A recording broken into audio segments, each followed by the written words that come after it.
you in deeper than I let anyone else before. Fell in love with my broken pieces. Took 'em all and Assalamualaikum warahmatullahi wabarakatuh. Baik rekan-rekan, video kali ini adalah sebagai penunjang dari bahasan materi yang telah saya sampaikan melalui Google Classroom. Sebagai pelengkap ya, barangkali teman-teman ada beberapa materi yang kurang dipahami, yang perlu disampaikan secara lisan. Dan untuk saat ini saya tidak akan menyampaikan secara keseluruhan, hanya mungkin beberapa pointer aja dari submateri yang akan kita bahas mengenai esensi, manfaat, prinsip, dan karakteristik daripada ekologi administrasi negara. Oke, sebagai pendahuluannya silahkan dibaca. Itu ada beberapa negara yang memang sudah menerapkan prinsip-prinsip ekologi sehingga pembangunannya berwawasan lingkungan. Silakan teman-teman untuk mengkaji kembali, membuka dan mencari referensi dari internet, dari sumber-sumber lainnya.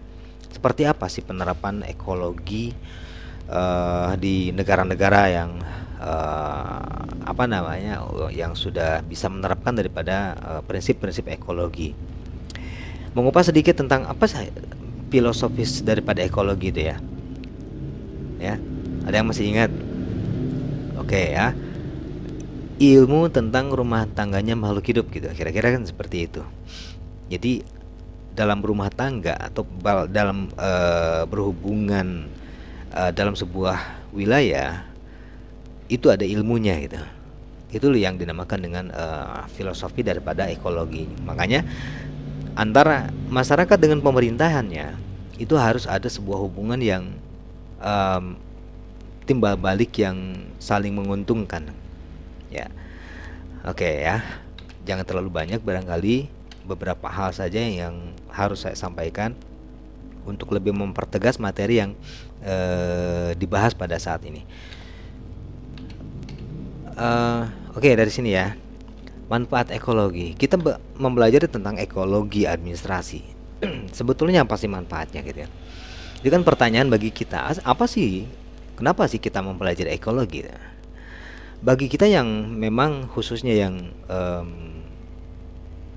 mengambil program studi administrasi, ini penting gitu, karena kaitannya dengan kebijakan. Ketika kita mempelajari tentang ekologi, maka itu sangat erat kaitannya dengan apa yang dinamakan dengan kebijakan. Nah, dengan mempelajari ekologi, kebijakan itu akan lebih akurat, akan lebih tepat ya. Dan tentunya karena tepat perumusan daripada kebijakan, dan memang kebijakan itu kan bersumber dari permasalahan gitu ya. Kalau William Dunn itu ada tahapan-tahapan kebijakannya gitu. Salah satunya penyusunan agenda lah ya, itu yang paling mudah ya. Salah satunya adalah penyusunan agenda yang di dalamnya ada yang dinamakan dengan fase atau tahapan-tahapan terhadap permasalahan publik.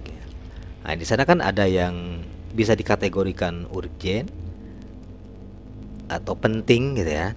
Isu-isu yang penting, ada juga isu-isu yang sifatnya mendesak. Nah, ini kan harus dibedakan gitu. Nah, karenanya kita bisa membedakan antara permasalahan yang penting dengan permasalahan yang mendesak, yang nantinya itu harus dibuat peraturannya, kebijakannya. Misalnya hal-hal yang isu-isu yang ada keterkaitan dengan pertahanan keamanan ya. Kemudian isu-isu yang bisa memicu terhadap konflik masyarakat, itu kan penting ya. Tentang masalah pangan, itu kan penting gitu. Mendesak gitu ya. Itu harus segera diselesaikan, jangan sampai dibiarkan dan memunculkan permasalahan-permasalahan yang baru dan lebih tajam sehingga akan merugikan negara. Itu kan sumber kebijakan. Jadi dengan mempelajari ekologi, sekali lagi kebijakan itu akan lebih akurat, akan lebih tepat sasaran. Proses perumusan kebijakan itu berdasar pada hal-hal yang sifatnya mendesak gitu ya, itu harus dilakukan. Mana yang pemilihan penetapan sebuah kebijakan itu harus memilah dan memilih antara mana yang penting dengan mana yang mendesak. Terkadang kita kebalik gitu, yang mendesak itu dibiarkan dulu, tapi ini yang penting gitu. Nah, kita sesuatu yang kebalik ya. Nah, dari ekologi ini kita bisa menerapkan, kita lebih mengutamakan sesuatu yang mendesak. Nah, itu ya, banyak contohnya lah. Kemudian selain daripada itu, ekologi juga bermanfaat terhadap analisis ini ya, persoalan yang ada di masyarakat ya. Ketika kita mempelajari lingkungan, ekologi, kita tentu mempelajari tentang lingkungan. Dan kita tahu kalau ekologi itu, lingkungan dalam ekologi itu menetapkan ada dua aspek kan ya. Ada aspek yang bersifat alamiah ya, natural, dan juga sosial kemasyarakatan. Itu kan lingkupnya sangat luas gitu ya, ada sub aspeknya. Nah, ketika kita mempelajari ekologi, maka kita mempelajari lingkungan. Dan ketika kita mengetahui tentang kondisi lingkungan dari aspek-aspeknya ya, maka kita akan mengetahui juga persoalan yang ada di dalam lingkungan itu sendiri gitu. Nah, ini ya, kalau kita kaji tentang katakanlah lingkungan alamiah gitu ya, lingkungan alamiah yang diantaranya adalah posisi dan lokasi geografi, itu satu ya, ada tiga ya, silakan teman-teman bahas ya. Nah, ini kan persoalan gitu ya, dengan kondisi yang seperti sekarang ini gitu, apa sih yang mendesak yang harus dilakukan? Apa sih yang dibutuhkan oleh masyarakat pada saat ini gitu? Ya, apakah sifatnya yang perlu diperlukannya kebijakan yang bersifat apa ya, yang lucu-lucu itu ya? Lebih kepada sesuatu hal yang sifatnya rekreatif, atau kebijakan yang harus segera diterapkan dan dijalankan oleh pemerintah yang ada kaitannya dengan kesejahteraan masyarakat gitu. Gitu ya. Oke. Silakan teman-teman kajilah ya. Analisislah persoalan-persoalan yang ada di masyarakat. Ada nggak kebijakan, ada nggak kebutuhan, keperluan yang mendesak dari masyarakat? Itu yang dibuatkan kebijakannya gitu. Bukannya suatu kebijakan yang sebetulnya itu hura-hura gitu. Itu ya. Oke, itu yang kedua. Kemudian yang ketiga, ekologi itu akan dapat digunakan sebagai pedoman atau acuan ya, mengenai keadaan suatu masyarakat. Nah, ini menarik ini ya. Kita akan ketemu nantinya dengan pembahasan model equilibrium yang dikemukakan oleh Ricks gitu ya, model equilibrium yang membahas tentang keadaan masyarakat, di mana kategori masyarakat itu kan ada dua itu, agrarian society sama industrial society. Nah, ini dapat digunakan sebagai acuan mengenai keadaan suatu masyarakat di lingkungan, di suatu wilayah itu. Keadaan masyarakatnya termasuk dalam kategori seperti apa gitu ya. Itu ya, nanti pembahasan yang lebih mendalamnya ada pada materi tentang model itu ya. Ini tiga manfaat yang akan didapat ketika kita mempelajari ekologi administrasi negara ya. Pertama, sekali lagi, kebijakan akan lebih akurat. Pembahasannya apa? Kenapa akurat? Nah, kenapa kebijakan akan lebih akurat ketika kita mempelajari ekologi? Itu kan harus diperdalam oleh rekan-rekan semua. Kenapa? Kita akan memahami persoalan dan mengetahui persoalan-persoalan yang ada di masyarakat gitu ya. Oke, berikutnya adalah, nah ini ya, prinsip ekologi administrasi negara. Di sini dikatakan bahwa ini nih, pentingnya mempelajari lingkungan gitu ya. Pentingnya mempelajari lingkungan dalam ilmu administrasi dapat ditelusuri dengan dua pendekatan. Kita jangan bahas masalah ini pendekatan teoritisnya untuk bisa mempelajari ilmu administrasi atau bagaimana. Bukan seperti itu, tapi lebih fokus kepada yang dinamakan dengan lingkungan gitu. Bahwa ini prinsip ekologi administrasi negara itu adalah bahwa memahami lingkungan itu adalah penting. Gitu ya. Kenapa dikatakan penting? Ya, ini kita kaji dari pendekatan yang pertama, pendekatan teoritis. Oke, kita buatkan pendekatan teoritisnya biar nanti ilmu administrasi itu bisa diterapkan gitu ya. Bisa diimplementasikan pada suatu wilayah. Pendekatan teoritis di sini dikemukakan ada prinsip-prinsip daripada administrasi. Planning, organizing, actuating, dan control. Planning itu apa? Perencanaan gitu ya. Oke. Dengan prinsip ini, secara teori pemerintah itu bisa merencanakan gitu. Merencanakan sesuatu untuk dibuat kebijakan atau untuk menyelesaikan sebuah persoalan, itu perencanaan gitu ya. Ya. Misalnya dalam rangka mendongkrak perekonomian masyarakat, khususnya para petani, itu diperlukan prasarana jalan misalnya. Itu kan perencanaan ya. Oke, buatkan seperti itu, perencanaannya harus seperti apa, jalan yang akan dibangun berapa panjang dan seterusnya. Kemudian organizing apa sob? Harus tahu tuh, nggak bakal saya jelasin ya. Masa organizing aja nggak paham. Kemudian actuating apa tuh? Kalau ada yang bisa silahkan di komentar. Kemudian kontrol, gampang itu. Nah, prinsip-prinsip administrasi ini sudah dilaksanakan oleh pemerintah dalam tataran penyelenggaraan pemerintahan. Nah, tetapi hal ini tidak bersifat universal. Artinya apa?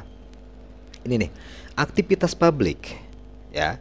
Aktivitas publik di sini bisa maksimal ataupun tidak maksimal.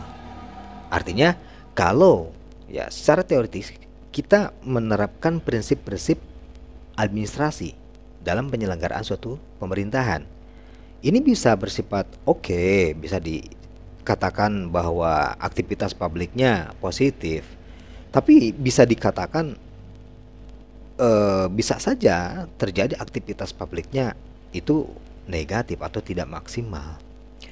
Apa sih yang mempengaruhi terhadap aktivitas publik ini? Ya karena pengaruh lingkungan itu, aspek alamiah dan aspek kemasyarakatannya. Nah ini yang seringkali disebutkan bahwa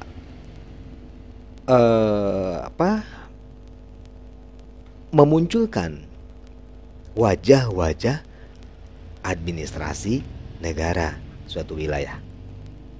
Itu ya, kata Pak Muji seperti itu kan. Setiap daerah memiliki wajah administrasi tersendiri. Kenapa? Karena lingkungannya kan berbeda gitu. Kalau nggak percaya silakan saudara kaji lingkungan saudara dengan lingkungan yang lain. Secara alamiahnya, kontur geografisnya, demografisnya itu pasti berbeda itu. Ya, itu pasti berbeda. Dengan perbedaan itu, penerapan daripada administrasi jelas berbeda pula. Jadi nggak bisa disamaratakan kalau misalnya kebijakannya, kita berbicara tentang kebijakan yang nantinya akan memicu terhadap aktivitas publik gitu. Contohnya apa ya? Banyak hal sih sebetulnya, seperti teknologi. Penerapan teknologi pada pelayanan publik. Suatu wilayah bolehlah ya, itu bisa maksimal. Oke, bisa menjadikan suatu pelayanan yang maksimal bagi masyarakat. Tapi jangan disamaratakan dengan wilayah yang lain yang secara geografi wilayahnya itu sulit untuk masuk terhadap apa yang dinamakan dengan sinyal lah, katakan mudahnya seperti itu. Ya, kontur tanah yang skip ya, sulit untuk ditembus ya, nggak bisa lah penerapannya seperti itu. Makanya ini kebijakan itu harus bersifat adil gitu. Adil itu kan belum tentu sama gitu ya, harus ada penyesuaian. Jadi di sini kalau kita memahami tentang lingkungan, sekali lagi kita mempelajari lingkungannya, maka pendekatan teoritis ini belum tentu maksimal. Paham sini? Harus paham. Kita ahli teori nih, katakan seperti itu ya. Kita sebagai mahasiswa memahami teori tentang administrasi. Oke, kita terapkan pada sebuah wilayah dalam katakanlah dalam kegiatan KKN. Ya. Tapi ternyata teori-teori yang kita kaji itu nggak berlaku secara maksimal gitu. Artinya apa? Ya ini, lihat dulu gitu, lingkungannya seperti apa. Ya, nanti sebentar lagi saudara akan melaksanakan KKN. Jadi yang pertama yang harus saudara lakukan adalah apa? Inilah, pahami lingkungan yang saudara tempati nanti. Barulah saudara nanti merumuskan apa yang dinamakan dengan penyusunan agenda yang tadi. Di sini kebijakannya apa sih? Programnya apa sih gitu? Apakah kita akan membuat sebuah program yang sifatnya pelatihan? Kalau misalnya katakanlah masyarakat di sana sudah memiliki keterampilan tentang pertanian misalnya, ya kenapa dikasih pelatihan itu? Ya kan? Nah, pasti nggak, aktivitas publiknya ya reaksi nanti dari masyarakat nggak peduli lah gitu ya. Ya nggak peduli lah terhadap kita, itu kan gagal gitu. Ya ibarat atau contoh yang lainnya, misalnya pemerintah membuka atau meresmikan gedung kesenian misalnya. Ya, ini teori-teori kan perencanaan sudah direncanakan dan sebagainya, tapi aktivitas publiknya acuh-acuh aja. Ya, mengingat lingkungannya itu membutuhkan bukan lingkungan kesenian, tapi lingkungan yang membutuhkan tentang hal-hal lain. Itu ibaratnya seperti itu.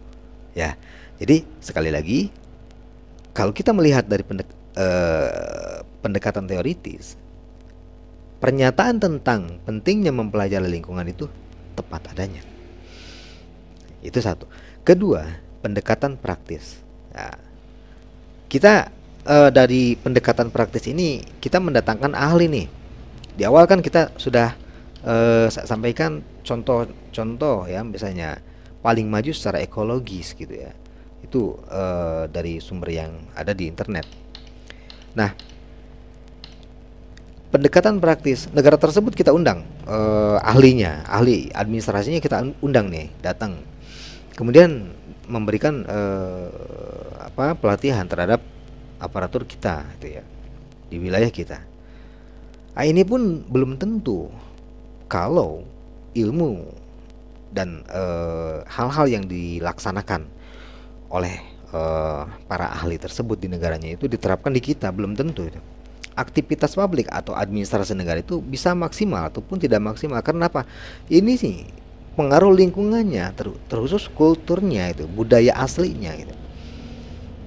Ya, sekali lagi kita ketemu tuh ya, bahwa memang lingkungan itu harus didahulukan untuk diketahui. Barulah kita akan bisa menerapkan mana yang dikatakan tadi ya. Kebijakan akan lebih akurat dan lebih diterima masyarakat. Itu bisa ketemu. Jadi prinsip ekologi administrasi negara itu adalah mempelajari, mendalami tentang lingkungan. Ini maksud daripada gambar yang saya buat seperti ini. Pada buku sudah tercantum redaksi ya, yang bisa saudara baca. Tapi mudah-mudahan dengan gambar seperti ini yang saya sampaikan bisa membuat saudara lebih paham. Berikutnya, oke lah, tentang karakteristik ya. Nah, ini karakteristik ini akan memunculkan sekali lagi wajah-wajah administrasi negara setiap wilayah itu akan berbeda. Yang pertama, kita berbicara tentang kerangka dasar SANKRE ya, Sistem Administrasi Negara Kesatuan Republik Indonesia. Kerangka dasarnya yang pertama adalah lingkungan. Lingkungan itu apa sih maksudnya? Maksudnya adalah lingkungan ini adalah berupa sesuatu yang bisa menjadikan sebuah motivasi atau penggerak atau rangsangan bagi pejabat pemerintah dalam melakukan sebuah yang dinamakan dengan pelayanan publik gitu. Kira-kira beginilah, lingkungan itu berfungsi sebagai perangsang bagi para administrator untuk bekerja dan berusaha, sekaligus sebagai penerima hasil kerjanya, ya kan? Ya, para administrator, para pemimpin itu kan bekerja bukan hanya untuk masyarakat, tapi untuk dirinya juga. Jadi, misalnya begini, lingkungan kita sebagai Nusantara gitu, dikatakan Nusantara karena berpulau-pulau ya.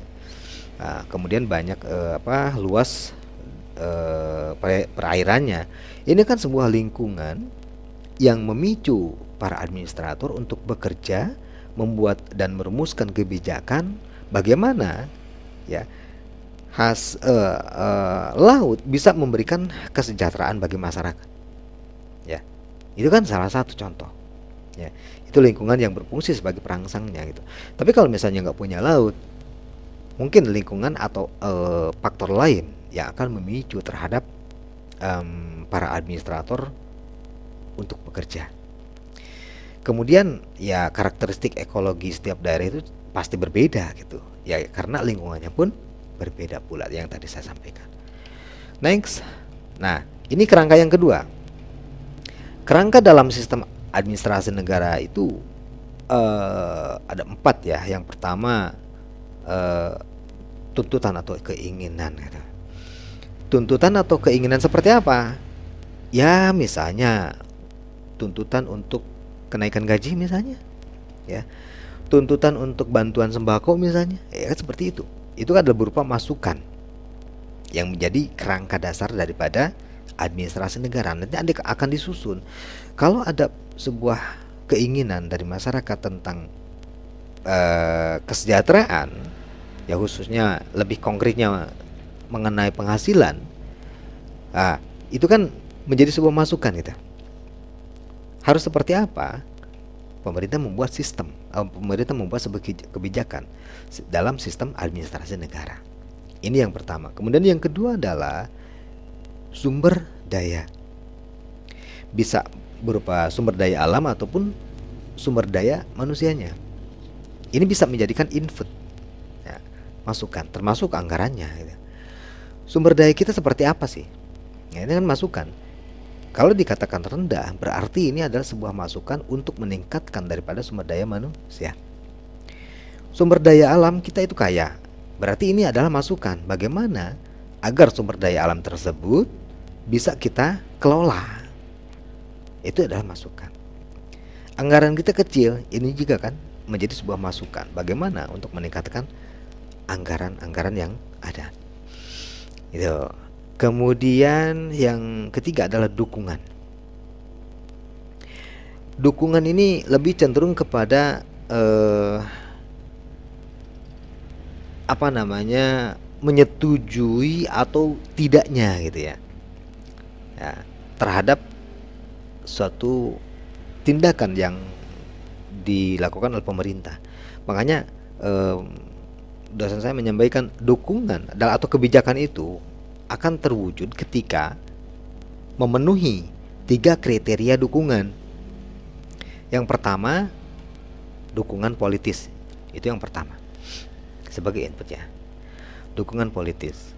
Dukungan politisnya apa? Ya pengesahan daripada legislatif atas suatu perencanaan, atas suatu peraturan atau kebijakan.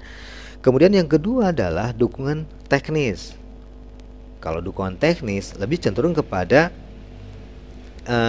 sumber daya gitu ya, sumber daya. Sekali lagi kalau misalnya sumber dayanya, khususnya sumber daya manusianya belum memenuhi, maka ini kan menjadi masukan sekali lagi gitu ya. Ya oke ya, dukungan ini ya, mendukung atau tidak mendukung terhadap kebijakan pemerintah itu adalah sebuah masukan ya. Jadi lebih kepada taat atau tidaknya, memperhatikan atau tidaknya terhadap peraturan dari kebijakan yang dijalankan oleh pemerintah. Itu adalah dukungannya. Kalau nggak taat, berarti ini adalah sebuah masukan. Ini hampir sama nantinya dengan feedback nantinya. Ya. Nah, kemudian yang ketiga dari dukungan sebuah kebijakan adalah dukungan strategis. Apa itu dukungan strategis? Dukungan strategis berupa dukungan yang diberikan oleh pihak-pihak yang terkena dampak atas suatu kebijakan itu. Ya, selama tidak didukung oleh pihak yang terlibat atau yang terdampak, ya kebijakan itu nggak bakalan bisa berjalan gitu ya. Paham sini ya? Coba saudara menerawang gitu loh ya, sambil mendengarkan menerawang. Ada sebuah kebijakan yang didukung atau tidak didukung gitu. Nah, dampaknya seperti apa? Ini bisa menjadi sebuah masukan kepada pemerintah dalam sistem administrasi negara. Apa yang harus dilakukan nantinya?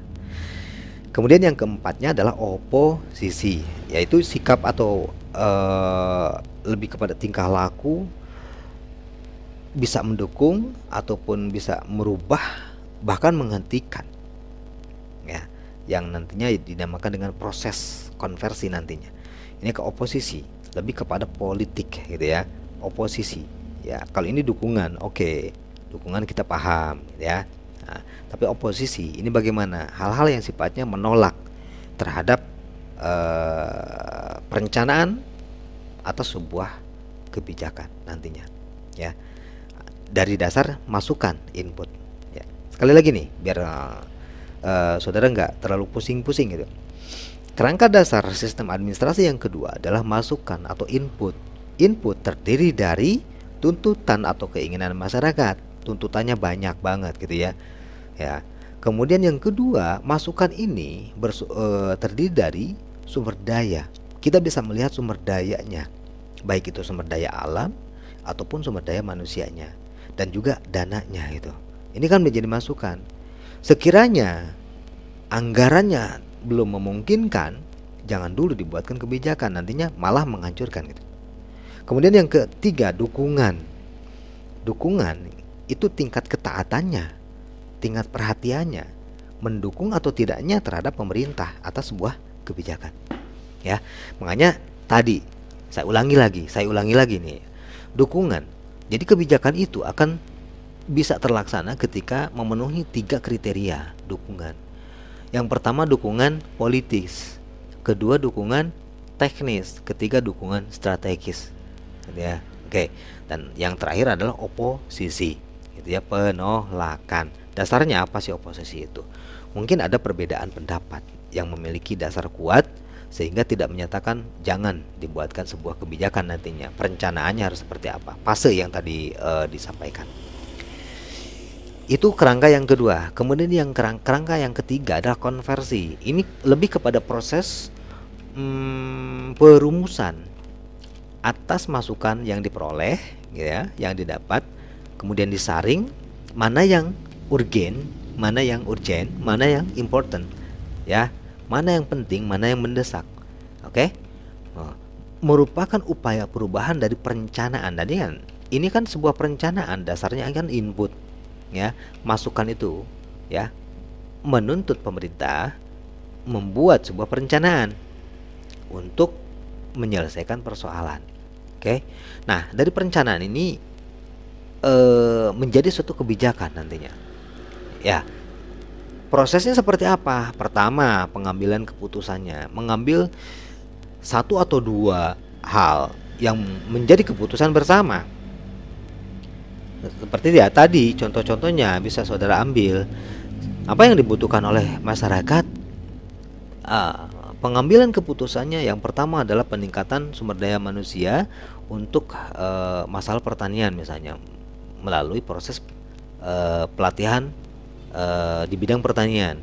Kemudian kedua adalah meningkatkan, gitu ya, meningkatkan hasil pangan sehingga nantinya proses distribusi itu lebih mudah dengan cara mempermudah akses para petani untuk memasarkan hasil pertaniannya. Itu kan pengambilan keputusan itu. Ini yang dinamakan dengan konversi, gitu. Setelah ditetapkan keputusannya apa? Apakah pilihan yang 1 dan 2 atau misalnya 1 saja dan sebagainya kebijakannya nanti. Nah, berikutnya apa? Implementasinya. Pelaksanaan kebijakan. Dilaksanakanlah kebijakan dari keputusan yang telah ditetapkan. Nah, dari pelaksanaan kebijakan ini ada yang dinamakan dengan pengawasan, gitu ya. Jelaslah ya. Dan kemudian pengendalian, dikendalikan. Jadi kebijakan nggak bisa dilepas begitu saja, tapi harus ada pengawasan dan juga pengendalian sehingga nantinya bisa betul-betul terarah dari kebijakan itu mencapai tujuan. Ya, sekali lagi kebijakan itu kan berawal dari permasalahan, gitu ya. Isu yang muncul di isu publik itu bisa dikendalikan atau bisa direda, bisa diselesaikan. Oke. Nah, kemudian di sini dikatakan konversi itu melibatkan pada administrator yang bertindak sesuai dengan, ya, struktur di setiap tingkat pemerintahannya. Ya, struktur di setiap tingkat pemerintahannya. Jadi setiap tingkat itu kan ada yang dinamakan dengan apa namanya suprasistem, ya, kemudian sistem yang paling bawah misalnya pusat, pemerintahan provinsi, kemudian kabupaten sampai dengan desa. Nah, ini konversi administratornya adalah pelibatan daripada setiap tingkatan pemerintahan itu, ya. Selebihnya silakan saudara baca dan pahami. Ini adalah kerangka yang ketiga. Kemudian kerangka yang keempat, outputnya. Output di sini adalah hasil bentuk daripada proses konversi ini. Ini kan kalau dalam proses konversi, ketika pengambilan keputusan dalam sebuah pengambilan keputusan, gitu ya, kita menetapkan atau pemerintah menetapkan satu atau dua hal, kemudian nantinya harus dilaksanakan kebijakan itu. Bagaimana pelaksanaan kebijakannya, gitu ya? Bagaimana pengawasannya dan bagaimana pengendaliannya. Ini adalah proses konversi. Dari konversi ini outputnya apa? Bisa berupa barang, bisa berupa jasa yang nantinya bisa dikonsumsi, ya. Oleh siapa? Ya, tergantung daripada masukannya. Ya. Kalau secara umum kita katakan masyarakat masukannya. Nah, seperti tadi, masukannya atau inputnya adalah bahwa masyarakat menginginkan adanya kenaikan gaji. Maka ada yang dinamakan dengan kebijakan tentang UMK. Naik tuh UMK-nya, itu kan seperti itu. Ya. Kemudian berbagai ketentuan tentang peraturan perilaku, bisa Kamtibmas itu nantinya dan lain sebagainya. Nah, ini kemudian yang kelima, kerangka yang kelima adalah umpan baliknya. Nah, seringkali ini dilupakan gitu. Umpan balik itu pengaruh, ya, atau dampak dari keluaran umpan balik tuh. Misalnya apa? Ketika masyarakat menerima sebuah kebijakan, kemudian masyarakat merasa terbantu, yaitu kan umpan balik yang positif, ya. Oke. Nah, sekiranya keluaran atau output tersebut tidak tepat, maka akan dijadikan masukan baru nantinya, balik lagi. Jadi ini merupakan sebuah siklus, gitu. Dijadikan masukan baru, kemudian dikonversi ulang dan dijadikan output baru. Makanya ada yang biasa disebut dengan kalau dalam pendidikan revisi kurikulum, yaitu merevisi kurikulum. Karena apa? Ya, disesuaikan dengan tuntutan, dan kebijakan pun sama, ya. Jadi kebijakan itu jelas bisa berakhir gitu, ya. Oke, itu 5 kerangka dasar sistem administrasi negara yang saudara harus pahami, ya. Oke. Nah, selebihnya silakan, ada tugas ya. Silakan saudara buat tugasnya. Lengkapi dengan sebaik-baiknya. Perluas wawasan saudara. Kemudian sampaikan penugasannya dalam grup. Baik. Itu saja yang harus saya sampaikan ya, mengenai manfaat, prinsip dan juga karakteristik ekologi administrasi negara. Terima kasih. Assalamualaikum warahmatullahi wabarakatuh.